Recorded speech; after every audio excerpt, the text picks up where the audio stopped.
బాబ్రీ మసీదు కూల్చివేత కేసులో అడ్వానీ సహా ఇతర భాజపా నేతలపై నేరపూరిత కుట్ర అభియోగాల పునరుద్ధరణకు సుప్రీంకోర్టు అంగీకరించింది. ఈ కేసులో లక్నో కోర్టులో రోజువారీ విచారణ నిర్వహించి 2 ఏళ్లలోగా తీర్పునివ్వాలని సర్వోన్నత న్యాయస్థానం స్పష్టం చేసింది. 1992 బాబ్రీ మసీదు కూల్చివేత కేసులో అడ్వానీ సహా ఇతర భాజపా నేతలపై నేరపూరిత కుట్ర అభియోగాలను పునరుద్ధరించాలని కేంద్ర దర్యాప్తు సంస్థ సిబిఐ చేసిన అప్పీల్ను సుప్రీంకోర్టు అంగీకరించింది. ఈ కేసులో కీలక తీర్పు వెలువరించిన సర్వోన్నత న్యాయస్థానం అడ్వానీ, మురళీ మనోహర్ జోషి, ఉమాభారతి సహా 12 మంది భాజపా నేతలపై కేసుల పునరుద్ధరణకు అనుమతినిచ్చింది. గతంలో భాజపా నేతలపై సిబిఐ నమోదు చేసిన నేరపూరిత కుట్ర అభియోగాలను అలహాబాద్ హైకోర్టు కొట్టివేయగా దీనిపై సిబిఐ సుప్రీంకోర్టును ఆశ్రయించింది. అలహాబాద్ హైకోర్టు తీర్పును పక్కనబెట్టిన సర్వోన్నత న్యాయస్థానం లక్నోలోని ట్రయల్ కోర్టులో అడ్వానీ సహా ఇతర భాజపా నేతలపై విచారణకు అనుమతినిచ్చింది.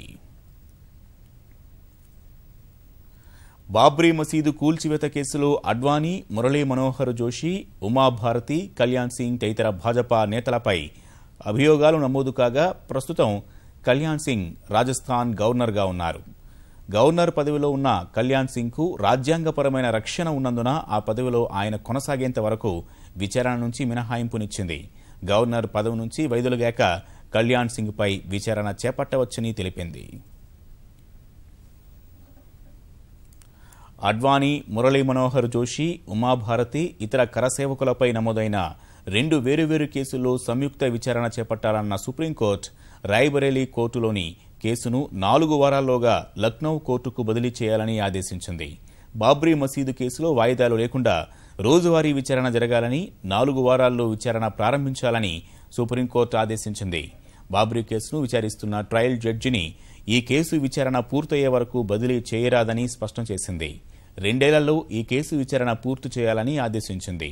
తామిచ్చిన ఆదేశాలు అమలు కాకపోతే సంబంధిత వర్గాలు తిరిగి తమను ఆశ్రయించవచ్చని సుప్రీంకోర్టు సూచించింది.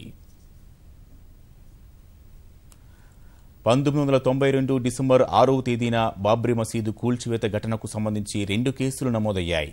ఒకటి కరసేవకులపై నమోదైన కేసు కాగా మరొకటి భాజపా నేతలపై నమోదైన కేసు.